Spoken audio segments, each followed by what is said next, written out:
Hi, this is Marsha. And this is Kelly. We are the Two Ewes of Two Ewes Fiber Adventures. Thanks for stopping by. You'll hear about knitting, spinning, dyeing, crocheting, and just about anything else we can think of as a way to play with string. We blog and post show notes at twoewesfiberadventures.com. And we invite you to join our Two Ewes Fiber Adventures group on Ravelry. I'm 100 Projects. And I am Better in Motion. We're both on Instagram and Ravelry, and we look forward to meeting you there. Enjoy the episode. Okay, we're ready, Marsha. Should we count in, Kelly? I don't think we have to because we're both here in the trailer. And there's no phone dialing. No phone dialing. Because we are together in the trailer. And so just to let people know what I've been doing, I drove down... I've forgotten the dates now. It's become kind of a whirlwind, and that the dates don't even matter. But I drove down and I spent a couple days with Kelly and Robert. Then I drove down and I had about a week in Palm Springs. Then I drove back, and the next day we went to the NoCKRs retreat in San Juan Bautista. We just got home yesterday afternoon, Sunday. This is Monday, the April 29th. And I'm here for a few days, and then I leave May 2nd to drive home. So that's Marsha's itinerary. My itinerary. And I put a lot of miles on the car. And anyway, but I'm here. And we're huddled together in the trailer in front of the microphone. Yeah, and Robert's watering outside. Yeah. You can maybe hear that. So there'll be noise. Mm-hmm. We'll probably knock into the table a few times. Yeah. More than a few times. But it's a very cozy recording studio. Yeah, yeah. So, and we're just going to put this out as soon as it gets done so that... because we're already a little bit late, and just get this episode out there. Yeah. So I will just add in here that when I was in Palm Springs, I don't know, maybe it's 5 miles, a little bit. Well, actually, I was going to say the direction. I don't know. Palm Springs, I'm confused. I think I went east. I'm not 100% sure. But anyway, I went to LaQuinta, California. There's actually Palm Springs, all those towns are all just strung together, kind of like beads on a necklace, kind of. Anyway, there is, I thought it was a yarn shop, but it's actually kind of a gathering spot for knitters and crafters, and it's called Knitter's Haven in LaQuinta, California.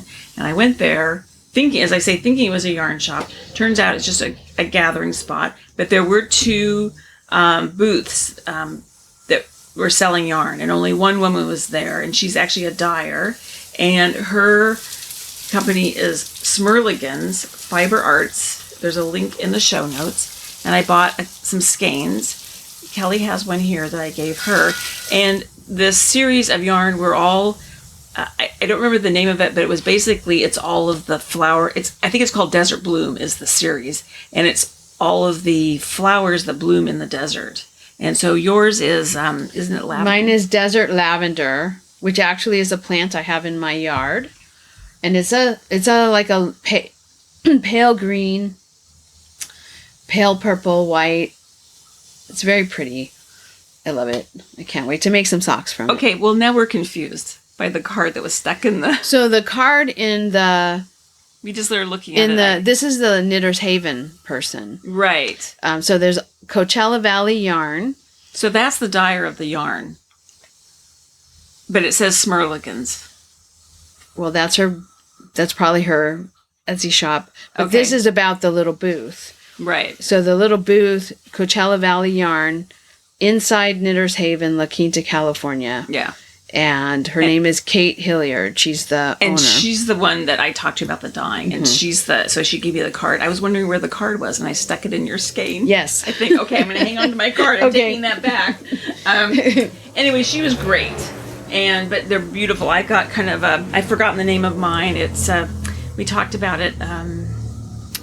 Palo Verde. Palo Verde, it's green and yellow. And I got another one that's kind of pinkish colors, which I forgot the name of that one. I don't remember the name of that one, but there's a Palo Verde plant on the next street. Yeah. If you wanted to go look and see what the plant actually looks like. Well, they're all over. Oh, okay. So you saw them. Yeah, so I saw them, yeah. So anyway, that was really fun. And then, before we get into project updates and everything we've been doing down here, we have to just take a step back because it's been a while since we recorded.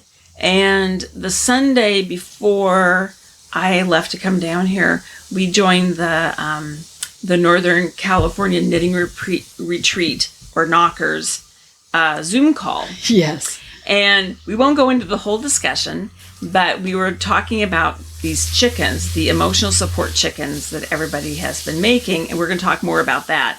But we got laughing about how... Well, because Marsha has the skull. Right. I think I said something about how Marsha hasn't ever made toys. Right. And she said, well... I have attempted to make 2 toys, but of course, the infamous skull, Daphne's skull, has never been completed, and also the Claire Garland hair, or rabbit, has not been completed.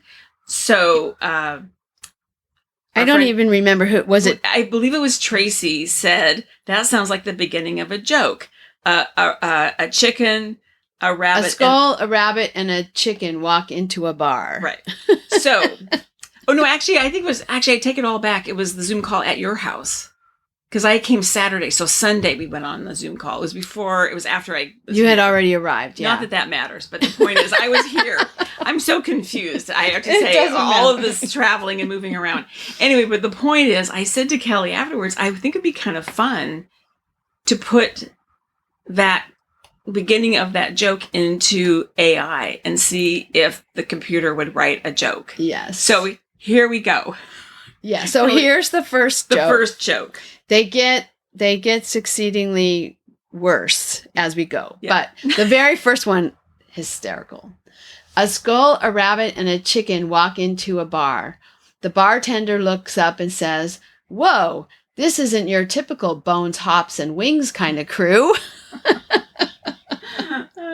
I thought that was a remarkably clever joke. Remarkably clever. Okay. So then I said, "Can you make another one? You want to read this one, Marsha?" Okay. And it says, a skull, a rabbit, and a chicken walk into a bar. The bartender raises an eyebrow and says, "Well, this is an interesting trio. Are you here for the bone-chilling cocktails, the hair-raising atmosphere, or the excellent, I can't say that word. Excellent specials?" That's pretty cute. Yeah. And then the third one, now they're starting to decline. Mm-hmm. A skull, a rabbit, and a chicken walk into a bar. The bartender eyes them skeptically and says, "I hope this isn't the start of foul play or a hair-raising mystery. We've had enough bone-chilling incidents around here." That's not that funny. No. But AI, good job. Yeah, yeah. So that was kind of fun. Mm-hmm. I'd never used it before. We had a long conversation, a bunch of my friends from work, last fall in the late summer and early fall about your syllabus for class and what are you going to do about it. One of them is an English teacher, and what are you going to do about students using AI to write their papers and stuff. And they were all playing with it. Mm-hmm. And I thought, all right, I have enough hobbies. I see this as a deep rabbit hole. They are spending a lot of time and it's interesting. Mm-hmm. And I thought, okay, I have to wait to do this. So this is the first time I've ever even tried it, but it was kind of fun, I have to say. And AI didn't take very long. Seconds. Oh, milliseconds. Milliseconds to come up with that. Yeah.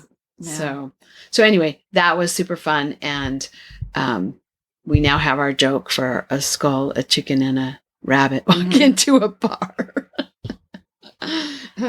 So did you do anything else interesting, Marsha, while you were away from here? We haven't done anything interesting except we went to NoCKRs, which was great, but your other days in between when you've been here have been mostly just around the house. Yeah, we went before right after I arrived, we did go to dog training, which I love going with you guys to watch the dogs work. And we're going tonight. Mm-hmm. And but otherwise I think we were just sort of, you're working, so we're just chilling. I'm just hanging out. And then in Palm Springs, went to the knitting thing.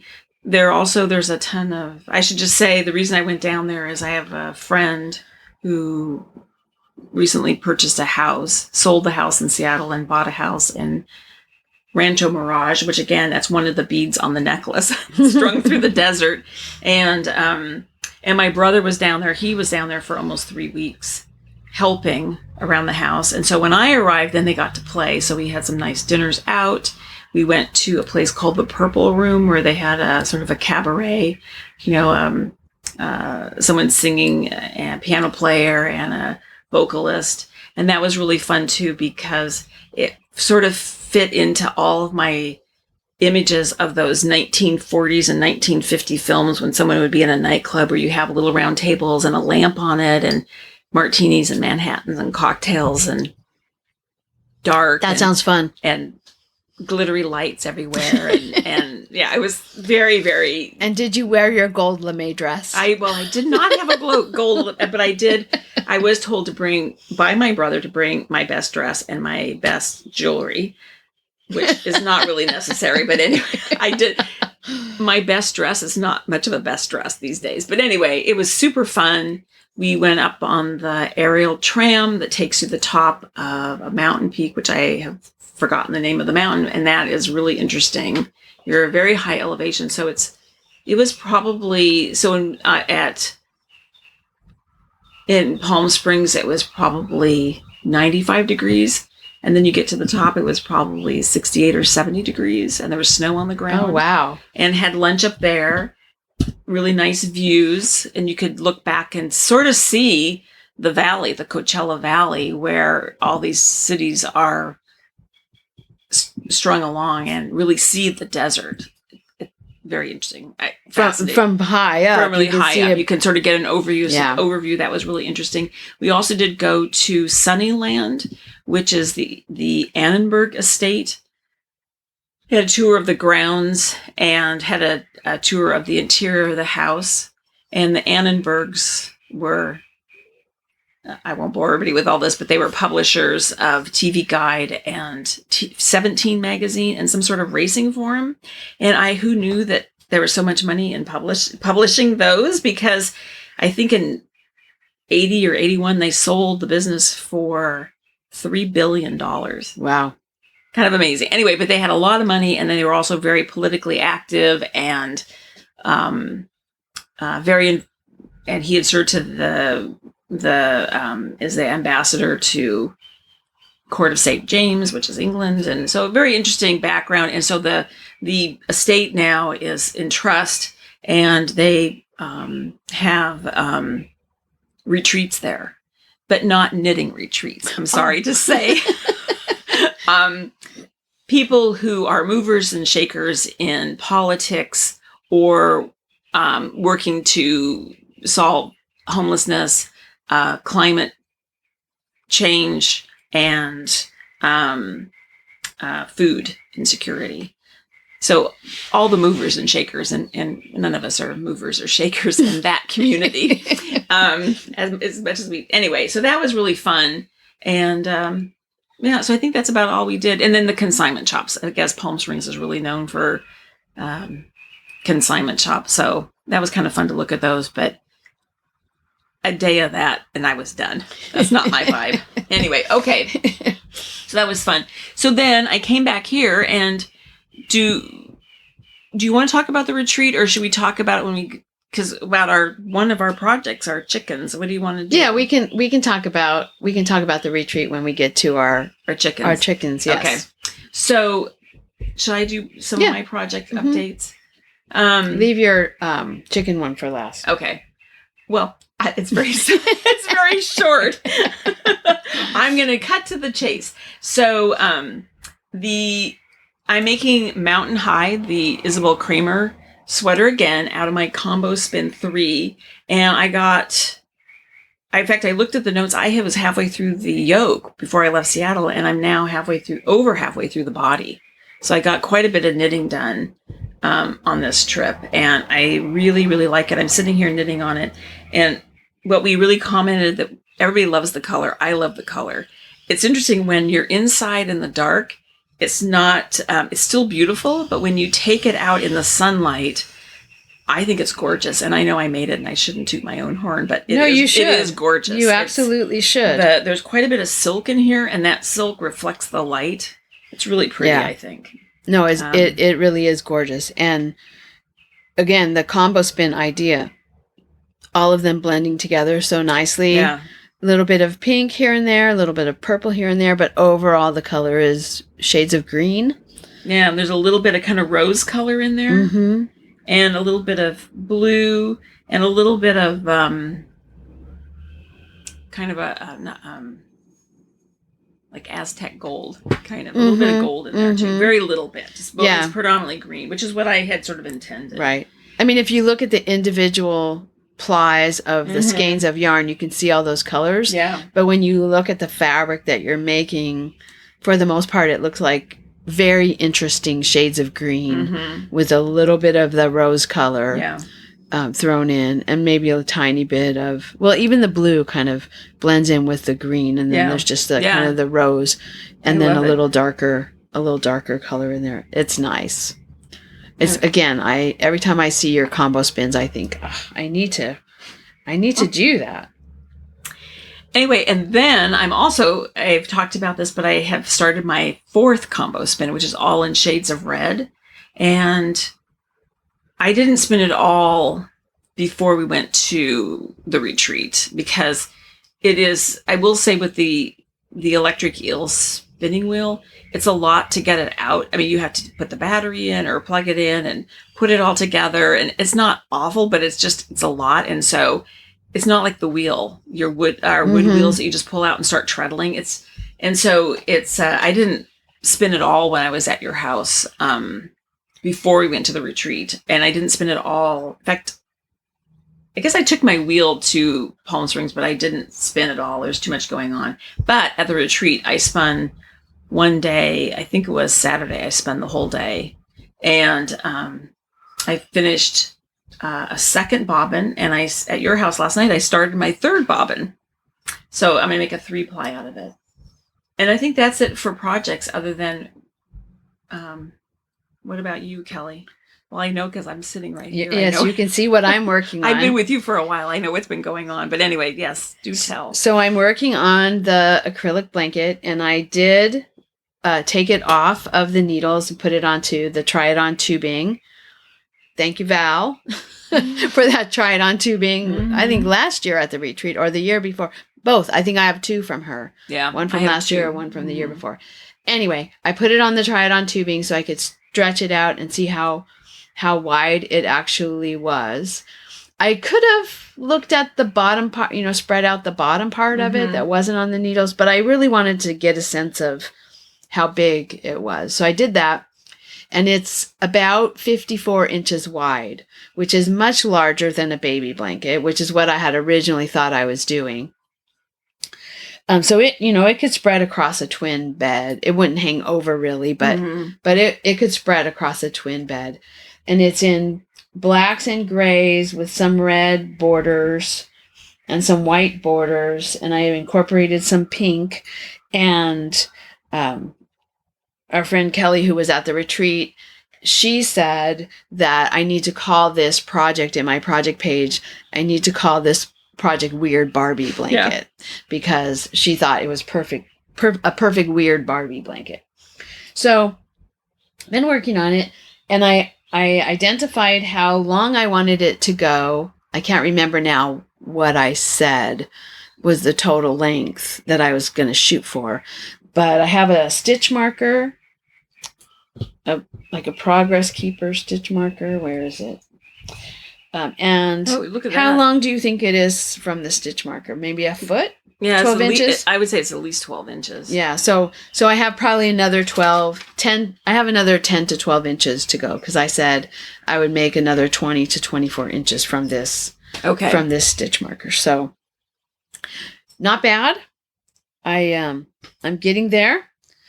I've run out of the light gray. I'm pretty sure. I don't have enough to even go back and forth. So I've run out of the light gray. I'm working on the dark gray. I think I think I'll finish up the dark gray, and I think I'll finish up the black and the red before I'm done. So I'm really happy with it. It's not what I was expecting to make, but but I think it'll be really nice. And I'm not sure what I'll do with it. They do have a sort of a, calling it a de-stash table is not quite the right thing, but they have a table where people bring things over to, we call it El Centro in our campus. It's a place where students can get, if they're having trouble, if they've run into, roadblocks, they're trying to get registered and they're getting the runaround, or they just have questions, or they don't know how to find something. That's a center where they have people who can help them.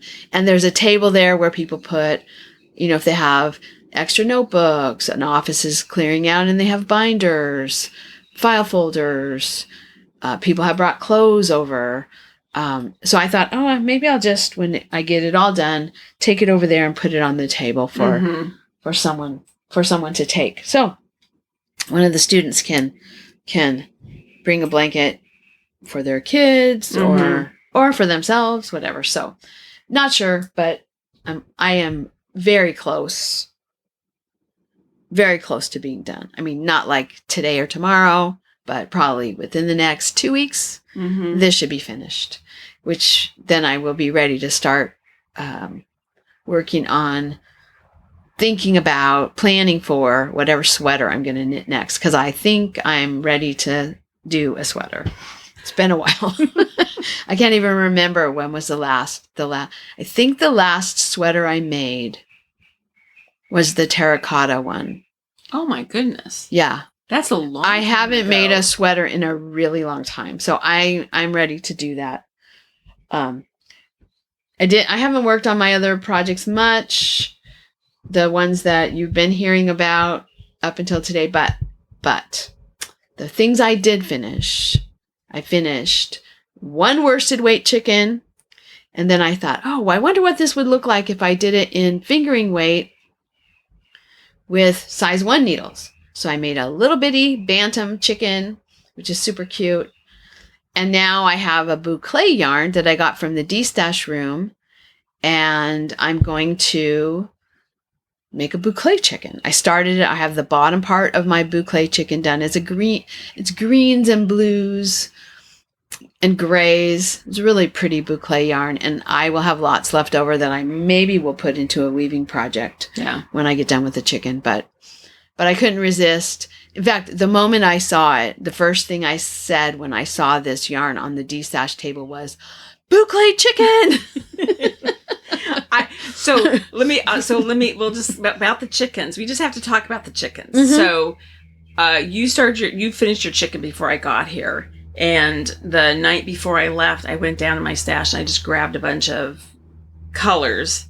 And so when I got here, I think, Kelly, the reason why we didn't do anything is I was knitting a chicken. Yes. I sat at the dining room table and knit the chicken over 2 days, I think. And we pick from your colors too. We took a little while to figure out what colors you were going to use for what, but your speckled colors were, you knew was the main body. Yeah. So my first chicken is, it was a black and light gray barber pole. And I thought it would be kind of cool to use that because it would look sort of like a barred rock. Yeah. And so I did that. And then I put in a burgundy, I think I put in a burgundy stripe, 2 burgundy stripes, and a kind of a forest green stripe.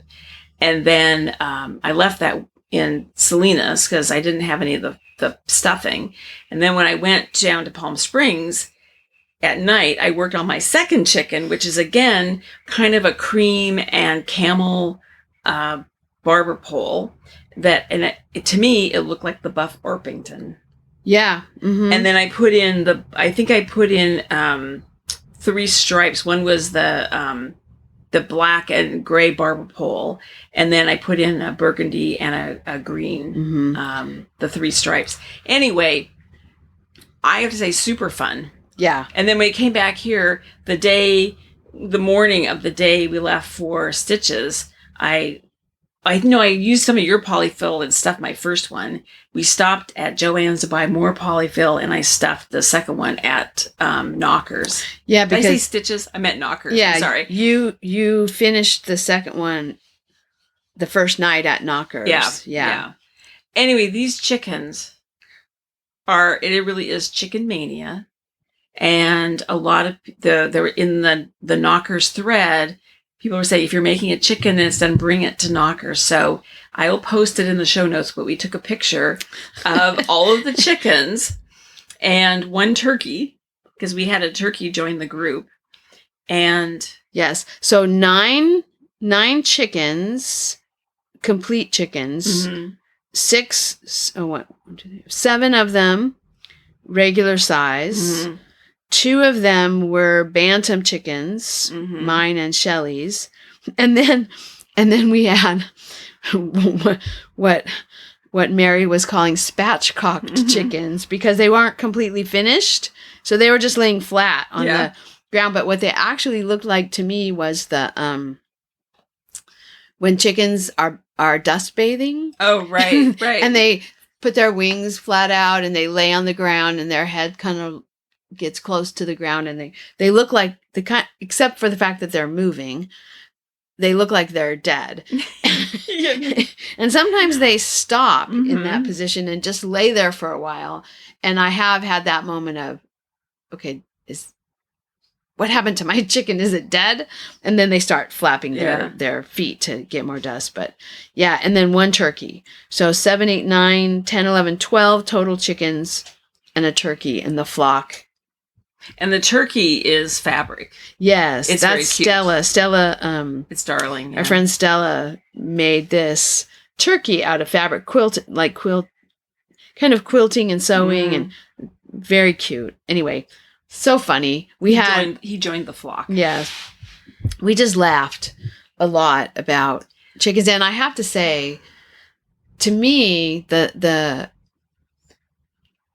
fun of this pattern is the creativity. Like, you can be totally free to like be creative, where when you do a sweater, you know, you're not sure, you might be worried, oh, they don't go together, oh, I don't know if I want to do that or not. But like, you have none of that worry about whether your creativity is going to result in something good or bad when you make a chicken. Well, and it's a perfect use for like leftover hand spun. I mean, you can put anything in there. And then, as you discovered, if you want a smaller chicken, you knit it out of fingering weight. Yeah. Well, you can knit it with whatever weight yarn you want, and just, adjust your needle size, but then do the same pattern. And I was actually saved from taking home some D-stash.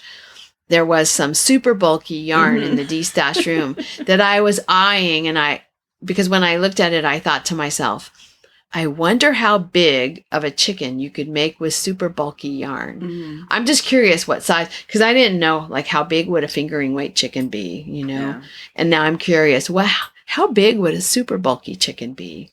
And could it be like a porch chicken? That just...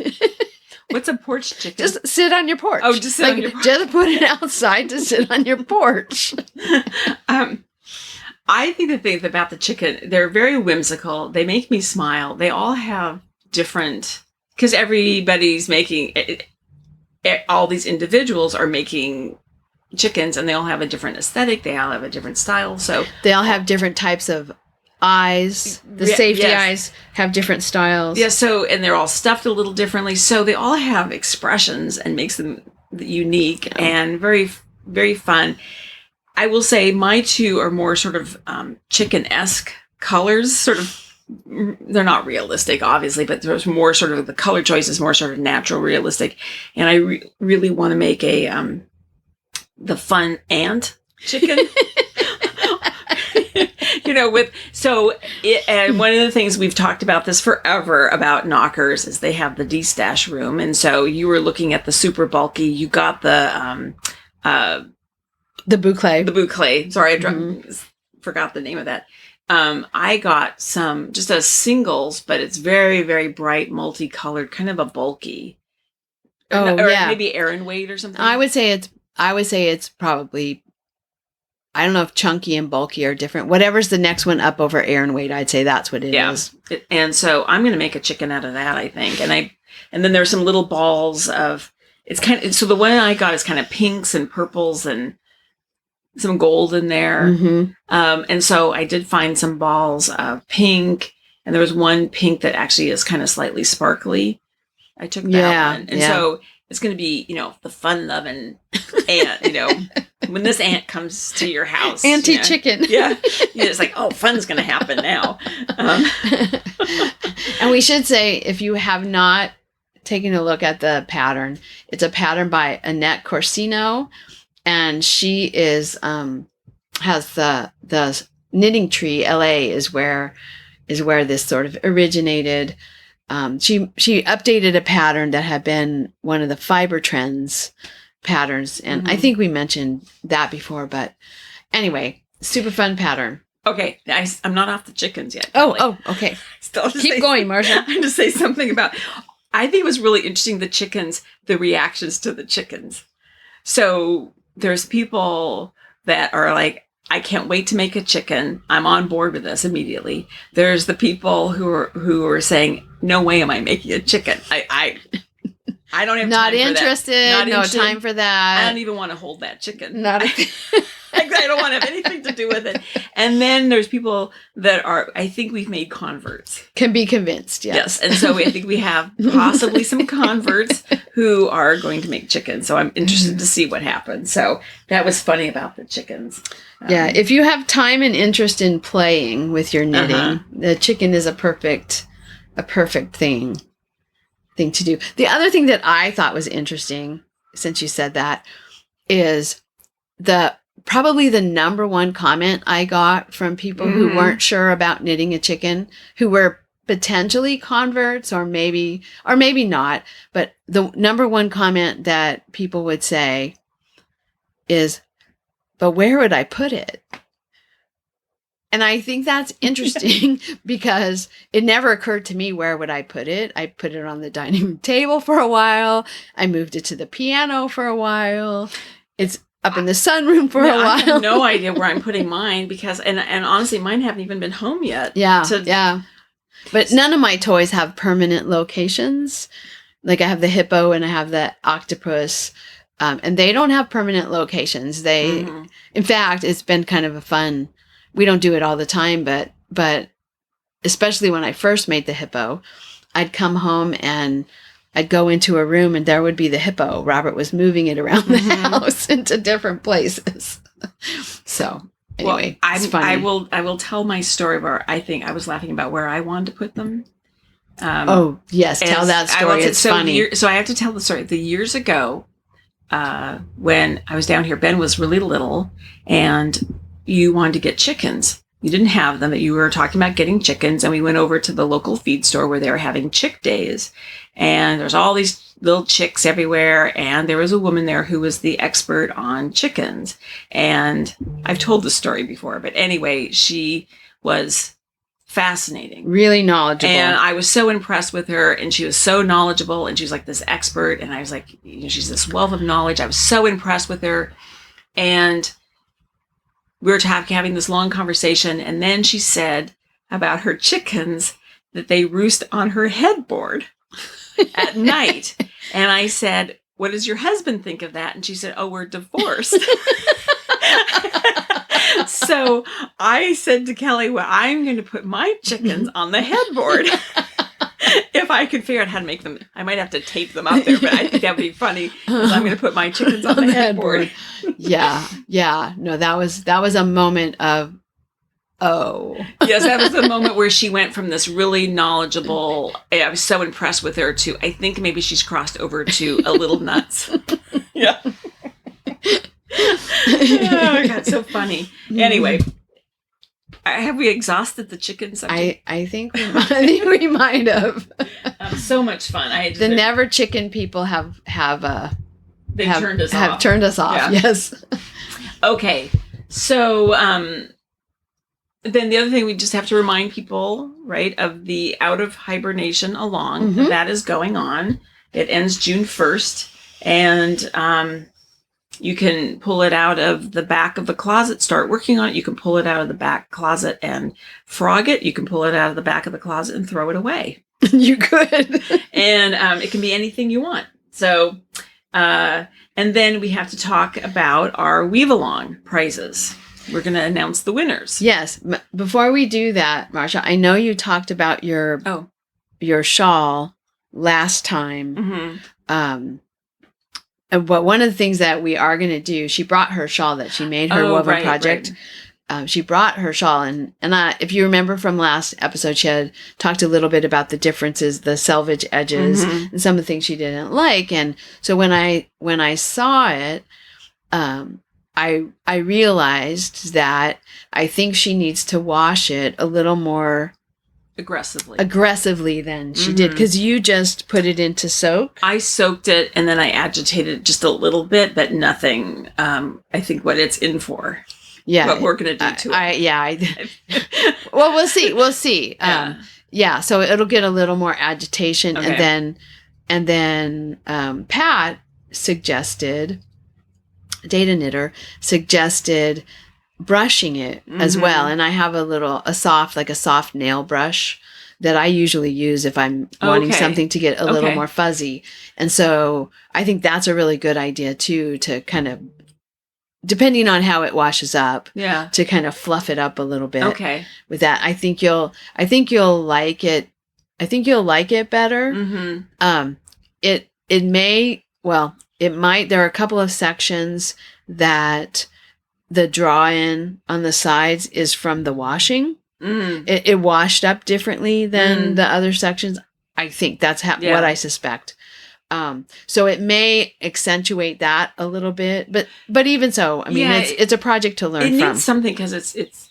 I was expecting it to be softer. I don't know if that will when we have at it, if it's going to make it softer.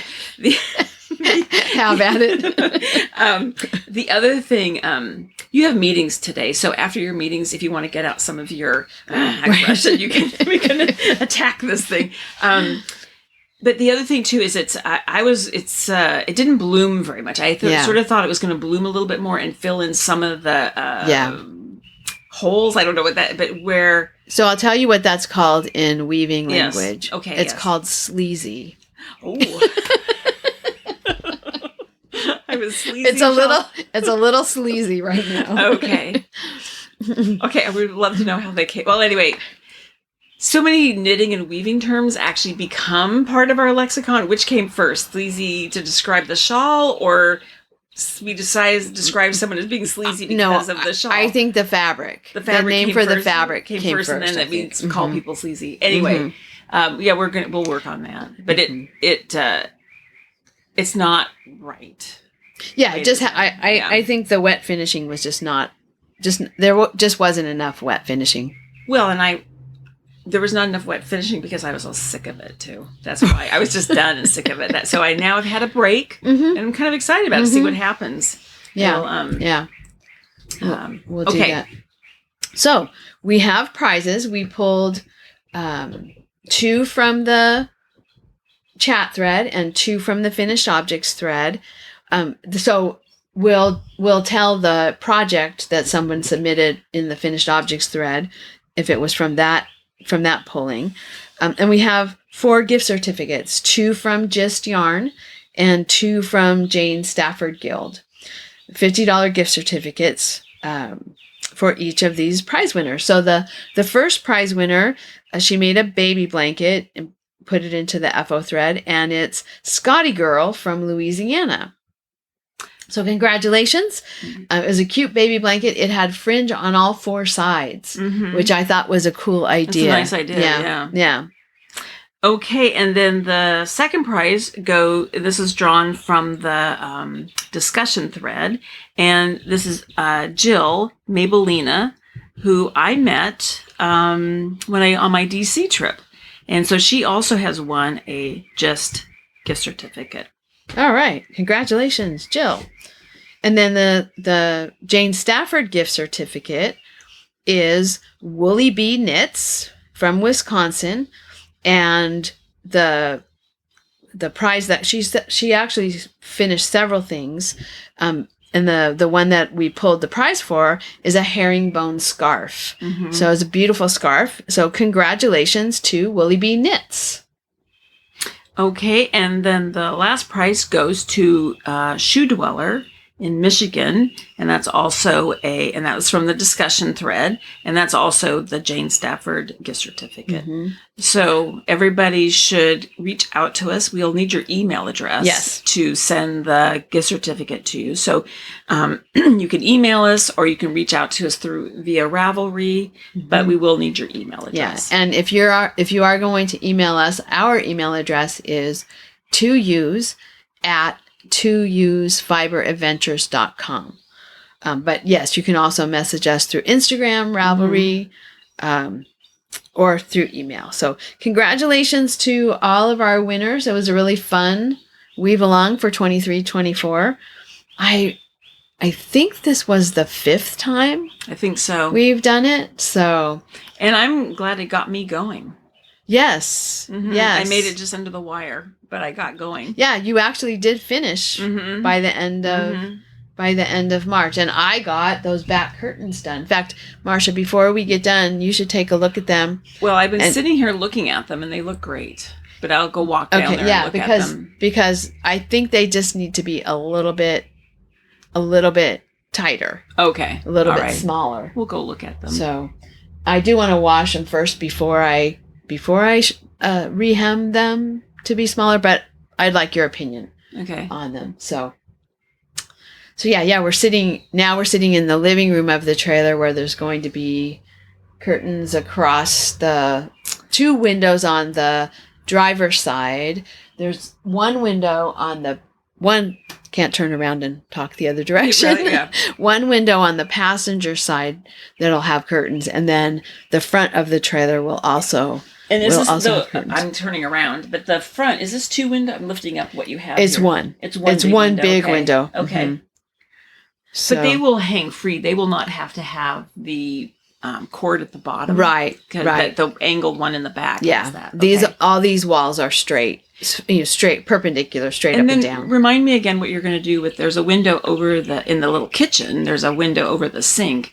And you've got aren't those? I have lace. Lace. It was a table runner that I cut the middle out of, and that has 2 bands of crocheted lace, and then a crocheted border. Now, will that stay, or are you gonna? Yeah, no, I love those. Okay, you're not going. And then what about the bathroom? The bathroom is actually going to need to have these same curtains that I'm making for everywhere else. Right now, the bathroom has a curtain that was left by tenants in Aunt Betty's garage. Our rental that used to be Aunt Betty's house. It was in the garage window, and they have like an applique flower sort of design, a small flower, and a little bit of geometric design. And I just thought they were darling. They used to be in the spare room vanity area. Oh, right. Yeah. I don't know. There's something about them that I think is just really charming. And so they were in the vanity area, and when we got the shades up in the spare bedroom vanity area, and then I put them away, and then when we got the trailer, I thought, oh, perfect, I'll make the curtains for the bathroom window out of this. I shortened them up, and so that's what I have in the bathroom window. But what I noticed is that the water on the sink soaked up into the curtain, and then there's like a rust line at the edge of where the water had rust deposits in it, and so there's like a rust line that I can't get out, and Robert wants these curtains to be uniform. You won that battle. I won the battle of the kitchen curtains. So I'm open to I'm okay with taking those out of the bathroom, because I can't get the stain out of them. Yeah. I probably could if I, lemon juice, put them outside. But they're going to be replaced. And I'm going to make sure that the curtains that are in the bathroom are shorter, so that they don't hang down far enough to absorb water from. Because the ones here in the kitchen are short enough that they don't touch the counter and get wet. Right. Yeah. Right. They're just to the. Like there's a metal molding is not the right word, but there's surrounding the windows is a metal surround that they then screwed to the wall. Yeah. And so those kitchen ones come just to the top of that metal surround, so they're well above any water. Yeah. and the bathroom ones I'm going to make sure are well above any water. So anyway, that's the fabric plan. My weaving plan for I didn't finish as much of the curtains as I wanted, but I had if you remember, I had some glitches along the way where I made it, realized it wasn't big enough, needed to make a second panel, third panel. I only got 2 instead of 3 from my warp. So anyway, took me longer than I expected to get that back one done. Well, school's almost out, so then you'll have time. Perhaps. Yes. Anyway, before we go, though, we just have to touch on the NoCKRs retreat. Yes. So NoCKRs, as everyone knows, who's listened to us, stands for Northern California Knitting Retreat, and it's organized by the 2 Knitlit Chicks and the Yarniacs and lots of other people. And it was last weekend. We always go. It's super fun. The food is great. The people are great. It's really nice to catch up with people that we've known now for, I think this is the 9th year. So catch up with people that we've known since the very first one, and people come and go. And then I believe, weren't there 7 new people? I think so. 6 or 7. I can't remember. We tried to talk to everybody. Yeah. And so that was just super fun. We always laugh about the D-stash room that we did our business in there. I mean, that doesn't sound right. That's we did some business in there, I guess. I don't know. Anyway, and people know us so well. They know they give us a hard time, a fun hard time. It's joking about how we love that D-stash room. And what else is there to say about it? It's just we had nice weather. It was not hot, but it was very pleasant. Pleasant Friday and Saturday. We sat outside in the sun. Little windy. Yeah. But given the weather that we've had this spring, I was really pleased. And what the forecast had been, we didn't end up getting really any rain. And so that was good. And yeah, it was just fun to see old friends, meet new friends, knit, sit in the sun. It's a beautiful location. The pond was full this year. So, and it's located in San Juan Bautista, California. There's the San Franciscan San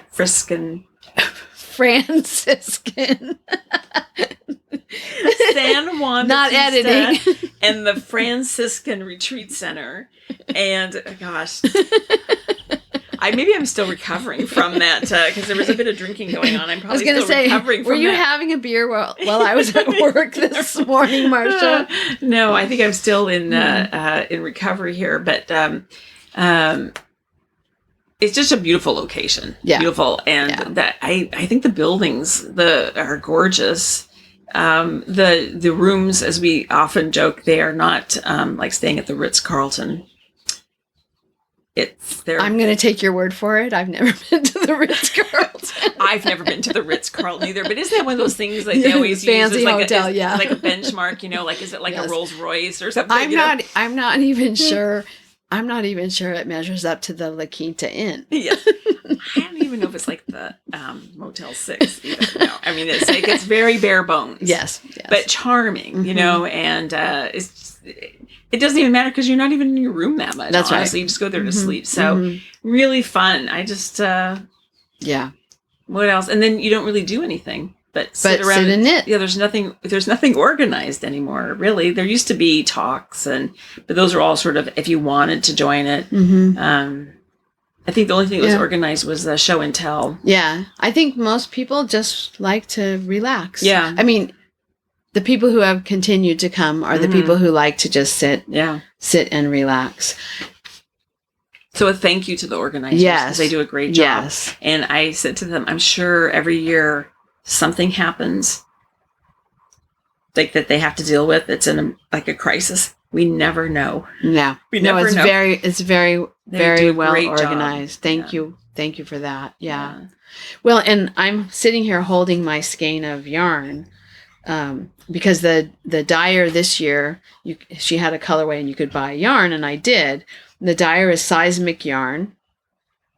And so it's just the NoCKRs 2024 colorway. And the reason I'm holding this in my hand is that I thought of a question that I want to ask people.